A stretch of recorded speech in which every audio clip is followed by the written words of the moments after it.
Hello guys, ascent physics classes के official channel में आप लोगों का स्वागत है।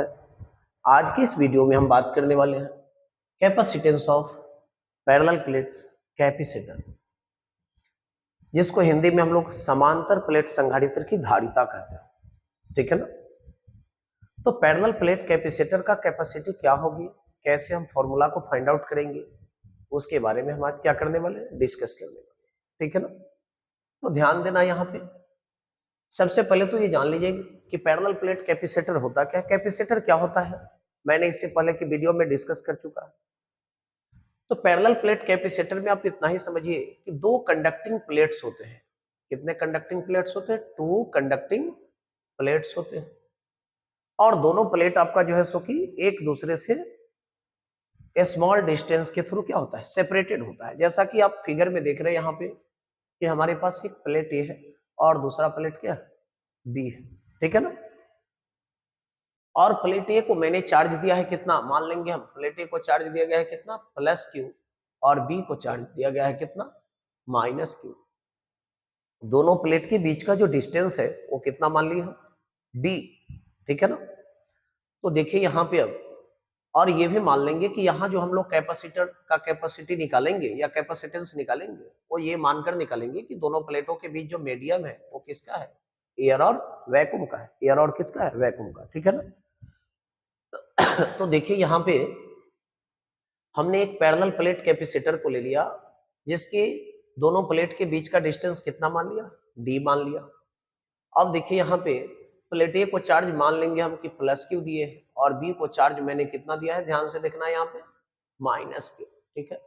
तो जैसे ही इस कैपेसिटर के दोनों प्लेट को आप चार्ज देंगे तो क्या देखने को मिलेगा कि कैपेसिटर के दोनों प्लेटों के बीच का जो रीजन है, इसमें इलेक्ट्रिक फील्ड सेटअप हो जाएगा। क्या सेटअप हो जाएगा, इलेक्ट्रिक फील्ड। ठीक है ना। तो चलिए आइए देखते हैं। यदि प्लेट ए का सरफेस चार्ज डेंसिटी हम मान ले रहे हैं कितना है, प्लस सिग्मा, और प्लेट बी का सरफेस चार्ज डेंसिटी हम कितना मान ले रहे हैं, माइनस सिग्मा। तो देखिए दोनों प्लेटों के बीच वाले रीजन में ये जो इलेक्ट्रिक फील्ड मैंने रिप्रेजेंट किया है, इस इलेक्ट्रिक फील्ड का अगर हम बात करें स्ट्रेंथ का कि कितना होगा, तो आप पढ़ चुके हैं, E is equal to sigma upon क्या हो जाएगा, epsilon naught. E is equal to sigma upon क्या हो जाएगा, एप्सिलॉन नॉट। ठीक है ना। बट इलेक्ट्रिक फील्ड और इलेक्ट्रिक पोटेंशियल के बीच रिलेशन में हम आपको पढ़ा चुके हैं। देखिए magnitude of electric field E जो होती है वो किसके इक्वल होती है, dv बाई dr के। किसके इक्वल, dv बाई dr के। अब आप सोच रहे होंगे कि sir E is equal to आपने पढ़ाया था माइनस dv बाई dr, तो ये तो निगेटिव साइन केवल बता रहा था कि इलेक्ट्रिक फील्ड के डायरेक्शन में पोटेंशियल क्या होती है, डिक्रीज होती है। जैसे जैसे हम लोग इलेक्ट्रिक फील्ड के डायरेक्शन में आगे की ओर बढ़ते हैं, वहां पोटेंशियल क्या होती है, डिक्रीज होती है। तो ये तो निगेटिव साइन हमारा ये बता रहा था। यानी मेनली इस रिलेशन को हम चाहे तो E equal to dv by क्या लिख सकते हैं, dr लिख सकते हैं। ठीक है ना। देखिए हम, और चाहे तो यहाँ पे dv स्मॉल पोटेंशियल था, तो मान लीजिए टोटल पोटेंशियल को अगर डिनोट करना चाहे तो यहाँ पे क्या लिख सकते हैं, कैपिटल। और फिगर में देख रहे हैं कि कैपेसिटर के दोनों प्लेट के बीच का डिस्टेंस कितना दिखाया मैंने, स्मॉल डी। तो चाहे तो डी आर को हम यहाँ पे किसके इक्वल कर सकते हैं, डी के इक्वल कर सकते हैं। ठीक है ना।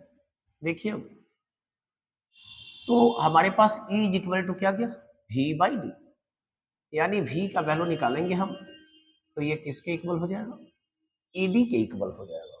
अब सोच रहे होंगे कि सर यहाँ V क्या है, तो देखिए here V is equal to क्या, हमारा पोटेंशियल डिफरेंस हो गया between the plates of capacitor, between the plates of क्या हो गया, कैपेसिटर। ठीक है ना। तो यहां पे हमने जो V is equal to ED निकाला, वो कैपेसिटर के दोनों प्लेट के बीच पोटेंशियल डिफरेंस कितना होगा, उस पोटेंशियल डिफरेंस के वैल्यू को ये रिप्रेजेंट करेगा। ठीक है। चलिए, बट यहाँ पे आपने E is equal to sigma by क्या पढ़ा, एप्सिलॉन नॉट। देखिए but E is equal to कितना है हमारे पास, सिग्मा अपॉन एप्सिलॉन नॉट। तो V की वैल्यू आप चाहे तो क्या लिख सकते हो, सिग्मा अपॉन एप्सिलॉन नॉट, और देखिए D की जगह क्या लिखेंगे हम, D। बट आपने ये भी पढ़ा है कि sigma is equal to Q upon क्या होता है ए, जहां ए हमारा कैपेसिटर के प्लेट का क्या रहेगा, एरिया रहेगा। क्या रहेगा, एरिया। तो देखिए सिग्मा मैंने माना है सरफेस चार्ज डेंसिटी, तो सिग्मा की वैल्यू जो होंगी वो कहीं ना कहीं क्यू अपॉन किसके इक्वल होंगे, ए के। क्योंकि कैपेसिटर के प्लेट पर चार्ज है प्लस माइनस क्यू, एक पर है प्लस क्यू, दूसरे पर है माइनस क्यू, और दोनों प्लेट का एरिया मैंने क्या मान लिया, ए। तो सिग्मा की वैल्यू किसके इक्वल हो जाएंगी, क्यू अपॉन ए के इक्वल। और अगर हम बात करें तो भी की फाइनल वैल्यू क्या लिख सकते हैं, देखिए Q upon epsilon naught into A, और क्या लिखेंगे, डी जहां था वहीं पे वैसे ही इसको हम लिख देंगे। अब देखिए capacity of parallel plate capacitor कैसे निकालेंगे। तो आप पढ़ चुके हैं कि कैपेसिटेंस निकालने की formula C is equal to क्या होती है, क्यू अपॉन V होती है। तो देखिए C is equal to Q की जगह तो क्यू रहेगा, V का वैल्यू जो मैंने निकाला है वो क्या है, देख लीजिए Q D upon epsilon naught into A. तो कहीं ना कहीं यहाँ पे एप्सिलॉन नॉट इनटू ए ऊपर चले जाएगा और क्यू डी हमारा कहाँ जाएगा, नीचे आ जाएगा। तो क्यू से क्यू हमारा क्या हो गया, कैंसिल आउट, यानी फाइनली हमारे पास C is equal to epsilon naught into A upon क्या बच गया, डी बच गया। ठीक है ना। तो ध्यान देंगे यहाँ पे एप्सिलॉन नॉट तो हमारा कांस्टेंट है, और चाहे तो हम C directly proportional A upon क्या लिख सकते हैं, डी भी लिख सकते हैं। इससे क्या रिजल्ट निकला कि पैरेलल प्लेट कैपेसिटर का जो कैपेसिटेंस होते हैं वो डायरेक्टली प्रोपोर्शनल होता है किसके, प्लेट के एरिया के। दैट मींस प्लेट का एरिया जैसे जैसे आप बढ़ाएंगे वैसे वैसे उसकी कैपेसिटी क्या होगी, बढ़ेगी।